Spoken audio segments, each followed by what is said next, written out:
Hello, everybody. Welcome back to the Winning Drive podcast. I'm Reeta Hubbard, the NFL chick, co-host of the Glenn and Reeta Show on 105.7 The Fan, with my guy Cordell Woodland from Shaking It Up Sports and the Ravens reporter for 105.7 The Fan.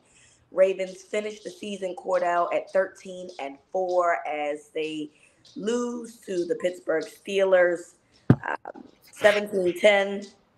I am not really sure what to make of it about anything, but it's funny because I know you and I both we occupy a lot of space on Twitter/X, and Steelers fans are very happy about finishing the division 5-1 while fighting for a playoff spot. Must be nice. Yeah, I mean, look, it's the little things, right? And, 5-1 in the division is it's a good feat. It's a pretty good. You always want to have a good record in your division, but ultimately, you want to get to the playoffs too. So, which one matters the most? And, that's all I'm saying. Pittsburgh may have an opportunity to get in. Obviously, they need a lot of help on Sunday, so we'll see what happens. But look, it was a game that.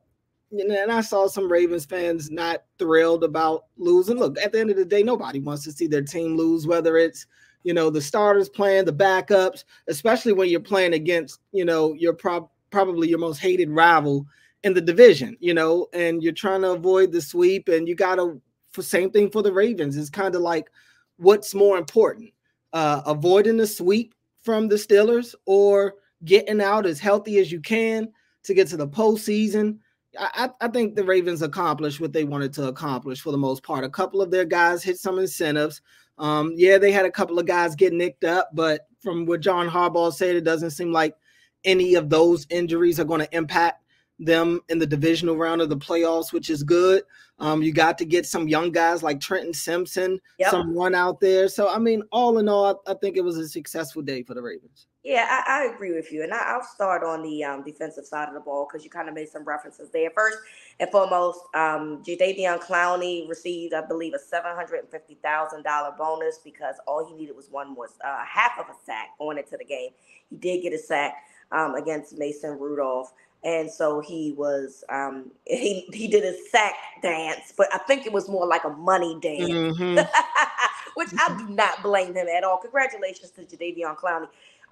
He's a guy that, I don't know what the future holds for him in the Ravens, but I really have enjoyed him. I would love to see him back because I thought that he played at a very high level. I know that in the last recent years, he's bounced around a little bit, and we know how that ended with Cleveland. But, I just don't think that – I think sometimes when you find the right place and you find the right situation, you tend to elevate your level of play. And I think that – Jadeveon is at a place where there wasn't a ton of pressure on him in terms of like, oh, well, we need you to be this guy, right? But also he's playing around a core group of guys that know how to play together, and his techniques and ability just added to what it is that they wanted to do.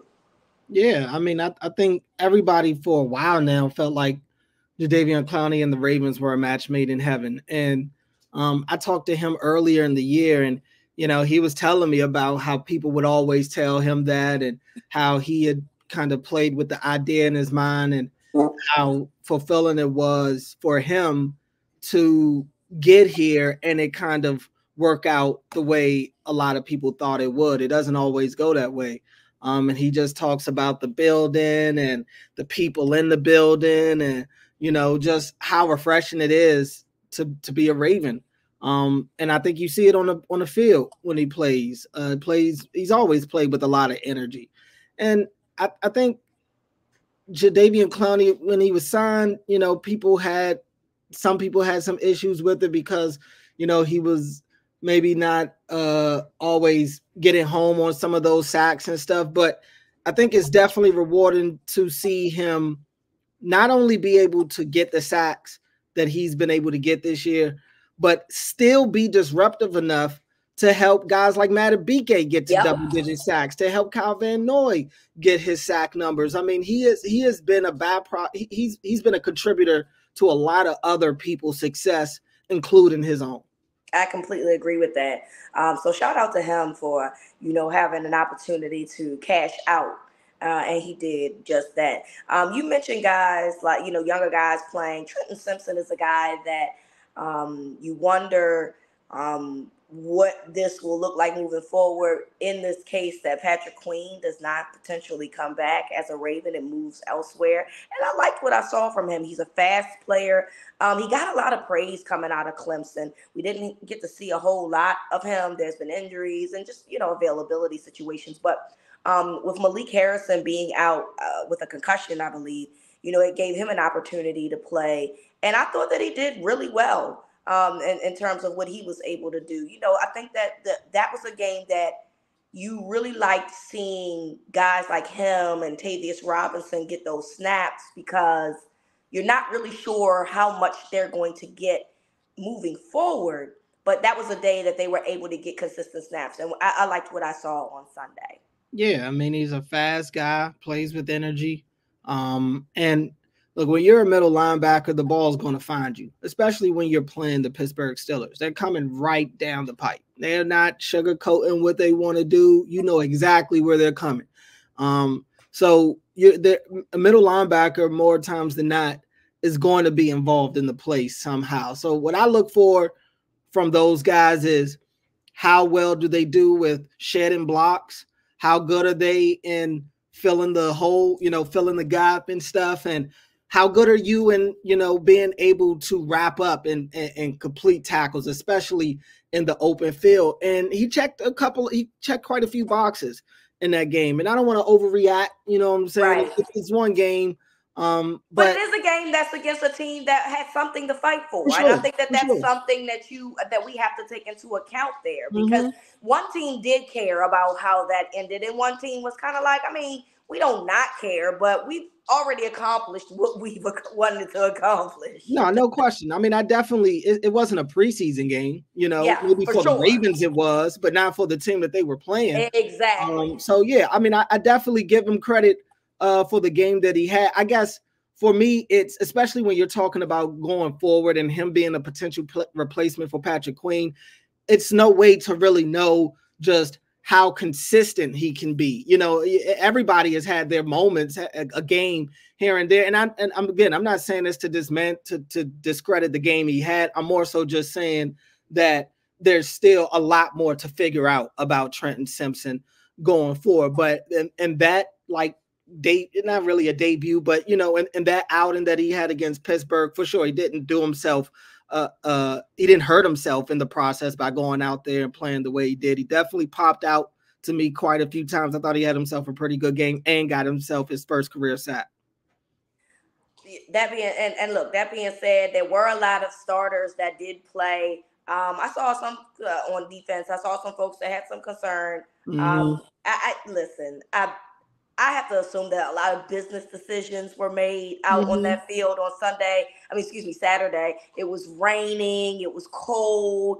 I gotta look. I don't want to say that these guys didn't put in 100%, but it looked like that they were kind of like saying, like, look, I want to make sure that I'm good in 2 weeks, so this doesn't really matter as much to me to put in like the total effort, and I'm okay with that type of business decision. If that happened and it stopped you from potentially getting injured, I think that's a win. The Steelers' game plan was clearly to force the Ravens to play football on Saturday defensively, to force the Ravens defense to play football. Look, like I said, that's what they do anyway. They're coming right at you. They're running downhill. That's what they want to do. But kind of like coinciding with that game plan that they have every week. And this one, it meant even more because, like you said, the Ravens didn't want to play that much. The game is being played inside the numbers, a lot of bodies in the piles, a lot of bodies cluttering the middle of the field. Najee Harris is running hard all day Saturday. And, if you're going to get in there, you're going to feel that impact. So yeah, I agree. Just watching it with the naked eye, it did look like there were times where the Ravens guys were not necessarily trying to give it, I don't want to say not give it their all, but not risk it all to make every single tackle on every single play at times. So that I don't want. I don't want to sound like I'm excusing anybody in football not going 100%. I understand it. I do too. Which is why guys like Roquan Smith wasn't in the game, because you can't tell Roquan not to go 100%. He doesn't know any other way. So I understand it. I'm not going to condone it, but I understand it. Right. I will also say, in certain instances, when it comes to guys that gave me concern, Marcus Williams gave me quite a bit of concern on Saturday, and not even just on a Deontay Johnson touchdown. I mean, look, it wasn't a lot of plays at the back end of the defense was involved in. He really only had a couple of opportunities to truly be involved in a play. But it's kind of been not every game, but he's had more like eyebrow raising moments for me over the last quarter of the season than, plays that make me praise him. He's had some good moments, but he's had quite a few moments to where it's just like, what's going on? And like I said, it wasn't just the Deontay Johnson touchdown where I don't know what he was doing. It looked like he was supposed to be there, and he was either decisive or just late on the play. But there was also a play earlier in the game on a smaller scale. I think it was a third down play where Patrick Queen is kind of in the flats, and I think they hit either the tight end or the running back on the left side and ended up getting a first down. And PQ is looking at Marcus Williams like, bro, where are you at? And Williams just looking at his body language, it was just like, whatever, I'm going on to the next play. I'm going back to my spot. It's whatever.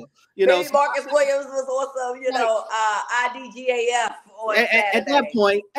And look, it may have been, how a lot of those guys were on, but just, that was a little concerning to me on the back end. They haven't, as a totality on the defense on the back end, I'm not concerned. This isn't a team that gives up a lot of big plays through the air, so I'm not trying to dress this up like this is something that's going to kill them in the playoffs. But I will say, yet again, you see when a team stresses the run game, they have success. Albeit not a lot of starters for the Ravens in the middle, but it's happened when the starters are there. It's happening when the backups are there. It doesn't matter. That's the one sore spot of this team, is when teams make that commitment to running the ball. Now, the good thing for the Ravens is you look in the postseason, not a lot of teams are truly going to make that commitment. The Browns will. They're a team that could. And maybe Buffalo. Buffalo has shown that they are willing to stick to the run and let Cook go out there and do the job. So that's the only thing that worries me about this defense. If a team truly does decide to run the ball and they're able to do it enough to where they're not only eating clock but also scoring points and sustaining long drives the way Pittsburgh did, that's the one thing that concerns me. Yeah, absolutely it is. And speaking of running the ball, let's talk about offense next.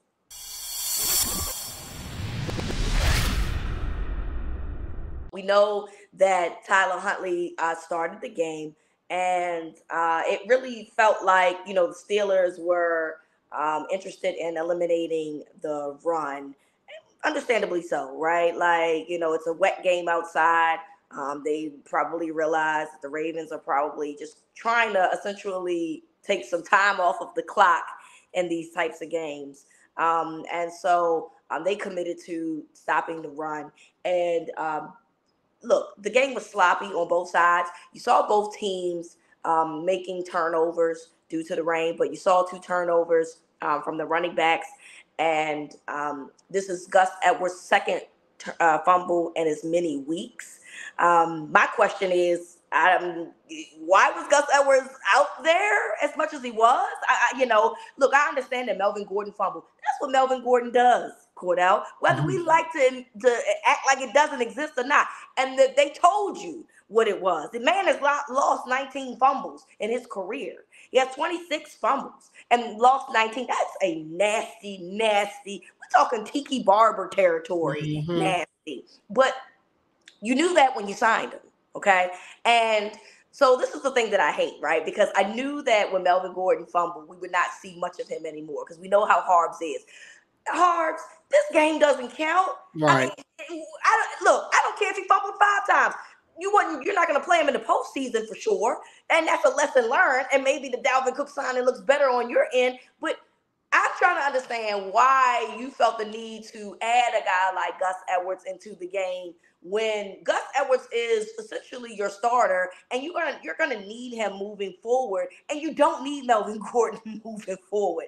In a game, then again, you don't need. So that was my biggest question mark. However, I do understand the concern that people have had in terms of the turnover battle. I'm trying to look at it real quick. I am trying to excuse it. I do understand that the Gus joint was the punch out. But look, it was a wet day. It's slippery out there, and I'm going to give him some bail in this fumble as opposed to the one last week. So I just want to make sure, are we giving Gordon the pass as well, or I no? would like. I see. Here's the problem. I would like to, but history won't give me the opportunity. I want to. Yes, I do want to. In rain, shine, sleet, or snow. I know. I understand that the elements absolutely. I know that's unfair for me to say, well, I'm going to give Gus a pass, but not give Melvin Gordon a pass. I know that's unfair. But Melvin Gordon has put me in this position. That's not my problem. He did it, not me. So that's where I'm at with that. Sorry, Melvin Gordon. You the one that got all these fumbles and all these fumbles lost. So you set a precedent. And that's just where I'm at with that. And yes, it is unfair. It is unfortunate, but life ain't fair. So that's where I stand with that. Yeah. I mean, look, I'm with you. Had a couple of times in the game to where I'm like, did Harbs forget that they don't need to win this game? They just need to run this clock? Did he forget that the objective of today is to get out as healthy as you possibly can? Yep.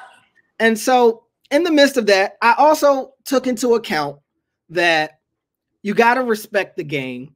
And as a head coach, you want to not only, respect your opponent and respect the integrity of the game, but also respect the guys that are on the field fighting. And there are quite a few guys that played in the game that aren't regular players, that I think, because even with some of the timeouts that he called late in the game, where it was clear, by this point, the Steelers are up 10, it's like, I get it. You still want to coach as if you're trying to win the game. It's a respect factor there that you got to have. So I had to kind of remind myself of that. But in terms of why not sending Melvin Gordon back out there after the fumble, I'm right there with you. I don't understand what benching him in that game would prove. I'd make the argument that it's a bigger punishment to keep him out there and force him to kind of be the guy, to be the workhorse back in that type of sloppy game, to be the workhorse guy in a game where you don't care about at all. Because, you don't want something to happen to Gus. I mean, Justice barely played in the game. Gus definitely seen. I got to look at the snap counts, but it looked, I just from watching it in real time, it felt like Gus played substantially more than Justice Hill did. So, I was kind of taken back by that as well. But enough. Just the offense is not a lot of great things to talk about offensively. So most of this is going to be disappointing. I thought it was a disappointing day for guys that had an opportunity to really showcase something. We mentioned Trenton Simpson on the defensive side, a guy that took advantage of his opportunity. He only played in basically the second half and did a lot. But I look at Tyler Huntley, and granted, I think it was unfortunate for him that the elements were the way that they were. But you'd like to see more. You would have liked to see more from Huntley, just some more aggressiveness. And I get it. You want to take care of the ball. That's priority number one. Again, the weather conditions are what they are. You don't have your usual complement of guys that would be there. But that leads me to Rashad Bateman, who I got to check, but I don't think he had a target in the game. I'm pretty sure Rashad Bateman didn't get a single target as I'm looking right now. No, he didn't. Which is mind-blowing. Because at the end of the day, Rashad Bateman is probably your number one at that point. He was. And he didn't even play the second half. He wasn't even in on the second half. So the entire first half, he's out there just getting cardio in. Golden opportunity for Rashad Bateman, who has, as of late, stacked some, steadily stacked some pretty decent performances and seemed to have kind of been getting in a groove. And again, maybe the elements had more of an impact because the rain was really bad as the game went on. The winds were coming. So I get it. But it was just unfortunate that specifically those two guys weren't able to do something, because we already know Tyler Huntley is probably going to be on another team next year. That was an opportunity for him to kind of showcase what he could do. And for Bateman, it's not out of the question that Bateman could be on another team next year, honestly. I mean, they're not going to pick up his fifth-year option, and it's not out of the realm of possibility that Bateman says, I want to go somewhere where I can, have my I can get put more on the big screen. What I do is more amplified. I can get more production somewhere else. It's not out of the realm for him to do that. He's on the last year of his rookie deal. It's time for him to make something happen. So it was definitely disappointing for those two guys to not kind of make something out of that opportunity. And I guess one other little nugget is that Malik Cunningham, I don't know. This isn't anything that they have said to me or that I have heard from anybody else. This is just from my own assessment from what I've seen. It looks like they are punting on Malik Cunningham being a quarterback, just from me. Because earlier this week he did what? He was working out with wide receivers. He worked out with wide receivers this past week, and he was in the game for 4 snaps. Everything was wide receiver. Everything. He came out pregame with wide receivers. Didn't get any snaps pregame working out with the center. So, I mean, things could change over the offseason. I don't know. But just from what I've seen to this point, it just looks like they're trying him out at another position. Which is interesting because I saw a few people like asking for him, which I don't think that would have really worked out anyway, because he was the emergency quarterback and Josh Johnson was the backup in that position. I agree. I mean, yes, I'm sure the elements did play a lot of what happened on Saturday. Huntley definitely looked, he was second and third guessing himself, guys that I thought that were immediately getting open. He took too long to read to see that. And again, it really could be because of the elements. I don't know. You know what I mean? I just know what we saw, and that's how it is. You had the drop situation. Kolar had some drops. Look, it was a sloppy outing for a sloppy game. And you'd like to hope that it's because no one was trying to get injured and trying to just kind of play a little conservatively that it looked the way that it did when you add the elements of what it looked like outside on Saturday. That being said, it's kind of like, it's still like, well, I still would have liked a little bit of a better, of an outing in that regard. You kept every time you tried to get Justice Hill involved, felt like he was trying to run this wheel route. I'm not really sure. Like you said, the few snaps that he got, they was kind of running the same plays. And I get it. You wanted to be as basic as you could be. I completely understand. You're not going to put all your good stuff out there. There's no need for you to do that. But even the basic things just didn't appear to be clicking, and the offense just was out of sync, it felt like, for the entire game. Yeah, I mean, they were. And to give the Steelers some credit, that defense has been better on the back end of the season. I thought they played a pretty good game on Saturday. You mentioned that wheel route to Justice Hill. That's kind of been a staple of this offense this year. It's got to be on film at this point that people are picking up that that's a big-time tendency of theirs to try to hit on that wheel route to the running back, because the Ravens have had a lot of success running that play this year. Another highlight in a game where there weren't many highlights for the Ravens, Isaiah Likely, yet again, looking like a stud, gets the touchdown, just bully balling his way into the end zone. I thought the offensive line was up and down. It was an up and down day. And you saw guys like Stanley and Morgan Moses playing. Yeah. They were rotated again, of course. So it wasn't like that they were getting all the reps. The only starter that played like majority of the reps, I believe, was John Simpson at that point. Right. But everybody else did play. They just got rotated. Yeah, him and Cleveland probably played the most. I just didn't say Cleveland mainly because we know that Cleveland is Zeitler's back, right? Yeah. But technically, I guess he would have started anyway, regardless. They did some weird stuff, putting Sam Mustipher at left guard at times and Makarian at center. And So they did some unique things. They tried some different stuff. Like I said, they had Malik Cunningham in it, running at wide receiver a couple of plays. It was a game that they understood. I think they understood what it was on that side of the ball, and they kept it very vanilla. Didn't do a lot of stuff, a lot of read option stuff with Tyler Huntley and the running backs, mostly running the ball. But yeah, just not a lot of success for the offense on Saturday. Yeah, and look, I mean, again, I'm sure that Huntley's a nice guy. I know he played in the Pro Bowl last year, but he is not Lamar Jackson. It just is. No one is Lamar Jackson. Right. He's one of one. So it's very hard to, come out and play with a guy that that's like Lamar and be behind him in that regard. I was actually surprised, I think, and I understand why they want to put Huntley out there. They, give him some game film, which I'm sure if you ask him, it's probably one of his best work. But I was wondering, will we see a little bit of Josh Johnson in there? Because, again, this game doesn't really mean a ton. And, do you start just letting guys kind of get their burn? And we didn't see that. Huntley was able to play for all 4 quarters. But ultimately, the score is the score and the yards are the yards, because that's where we go. When we come back, I want to talk about ESPN and how they handled this broadcast here on Winning Drive.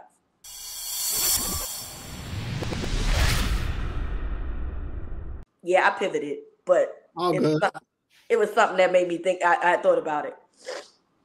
So I don't know. You're at the stadium, Cordell. Mm-hmm. You don't get an opportunity to hear the broadcast. But one of the things that I find hilarious here is that, look, everybody knew, it's not a secret, the Ravens weren't playing their best players, right? They're not starting their best players. However, they playing the guys that they play.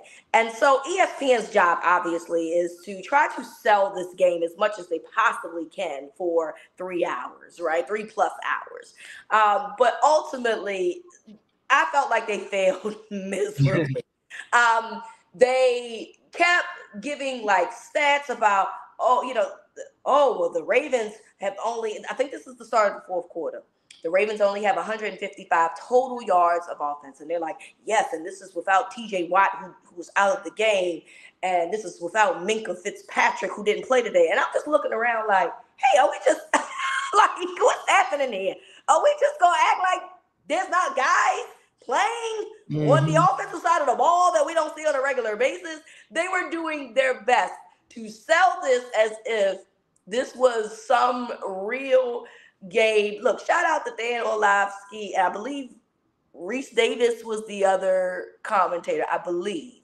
Don't quote me on that. It sounded like Reese. But Dan Orlovsky was absolutely the color commentator.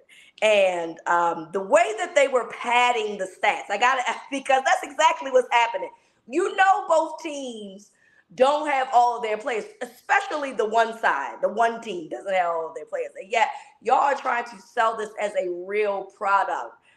It takes a real person to do this, because the game was not good. I'm just going to be honest. We can be real here. We can be transparent. You were there. You can see it. I'm watching it on TV. It's not good. It's not a good football game. And so for y'all to try to make this to be something that it's clearly not, because the Steelers need this win for a playoff, is hilarious. But also, I applaud the consistency of y'all trying to reel this in. And that's the part that I think is hilarious when you watch these broadcasts. I mean, I couldn't hear them. They have it on the TV in the press box. And I will say, to your point of, the stats that they were naming and how it wasn't a lot of Ravens starters out there. That was the first game in which the Ravens have trailed by multiple scores all year. Yes. Why is that, Cordell? Why do you think that is? It's a large part, I would have believed, due to a lot of their main guys not being on the field. And I, to be honest, I think that's just a testament to the dominance that the Ravens have had this year. I don't think there are a lot of teams throughout NFL history that can say that. The 2019 team couldn't say that. As Yeah, good as that team because was, week as 2 against the dominant that team Browns, was. week 2 or 3 against the Browns, that was a huge. They got laid out in Right. that game. Yeah, it really speaks to the dominance of the team this year. But yeah, I mean, look, everybody's got a job to do, and you know, when you're in that moment, you're just like, man, what we got to do something. You put something out there. We have to keep the energy up. We got to say something to keep people from turning the channel, because first of all, I mean, the camera itself almost made you want to change the channel because it's so wet. It's so blurry, you can barely see what's going on. Exactly. You know? I'm just like, it's a bad day for everybody, right? I mean, you know, I understand. Y'all got to sell it the way that you have to sell it. I just love how we just were like eliminating information, right? Like, oh yes, TJ Watt is out with a knee injury. Oh yes, Minka Fitzpatrick didn't start today. And listen, those things matter, right? But what about the other side of the ball? What about those guys not playing? That didn't matter.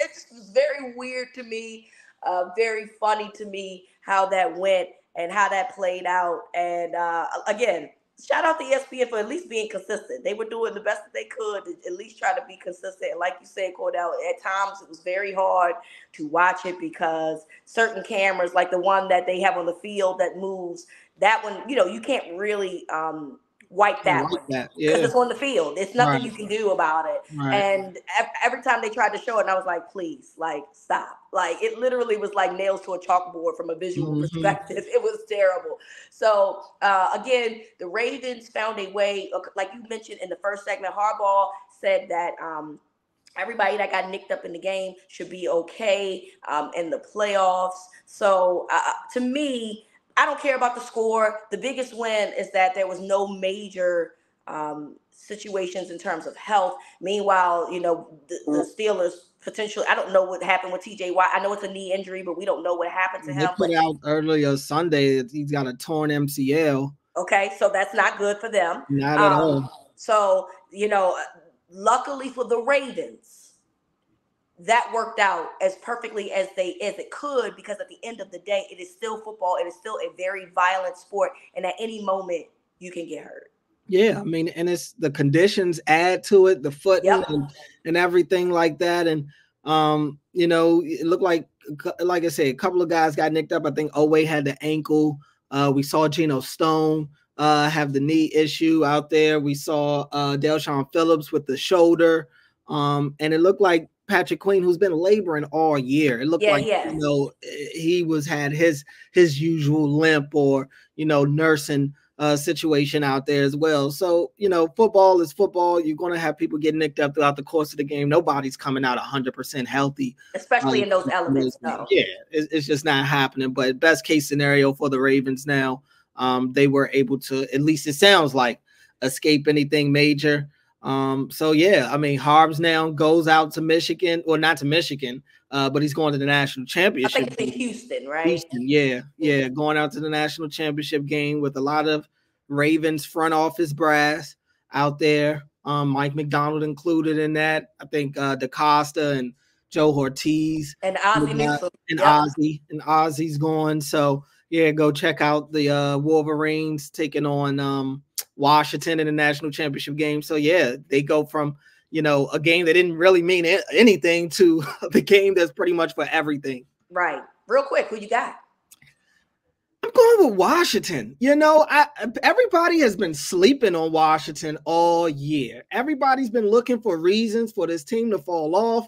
And I am a guy that believes in the destiny team. And sure, you could probably make the argument that Michigan's the destiny team this year. But I'm going with Washington. I think Michael Penix is the better quarterback of the two. Oh, easily. It means a lot that I think that the running back Johnson for Washington looks like he'll be able to play in that game, because if he wasn't, I probably would have a different pick. He means a lot to that offense, but I think Washington has enough to get it done. I think that offense is efficient enough to put enough pressure on Michigan to force them to score. They'll have to stop the run. I think the world of Blake Corum and them, local guy, but I think Washington's going to pull the upset. I want them to pull the upset. I I do. I don't love their defense. I No. love their offense. And so that's my concern in terms of Blake Corum. That defensive front for Michigan is really, really good. Now, the defensive backfield is suspect to me for Michigan, which will allow me to say that this is going to be a fighting game. That defensive front is so good, man. I want Washington to win. Everybody knows me. I'm a Michael Penix person. I love Washington. But I just got a feeling that Michigan is going to find a way to squeak its way out of here. So we'll see how that goes. Yes, we did flip the script, but it is National Championship Monday coming up, and I wanted to know what Cordell's thoughts were, particularly because John Harbaugh's brother is the head coach of the Michigan Wolverines. So we'll see how that goes. But Ravens get to, I believe they said that they'll get back to work this week. I believe that they said that they will be practicing at M&T Bank Stadium this week as well. So we'll be talking about that this week. We'll be talking about just seeing who the best opponent or the worst opponent could potentially be for the Ravens as they try to figure out who their next opponent will be. They get a bye. They get to enjoy themselves a little bit, not too much, because the work is never done here. And I think that that's something that they're going to make sure that they do, that they stay fresh and not be stale at all. So we want to thank you all for listening, and we'll be back this week to talk more Ravens. From Cordell to me, this is Winning Drive.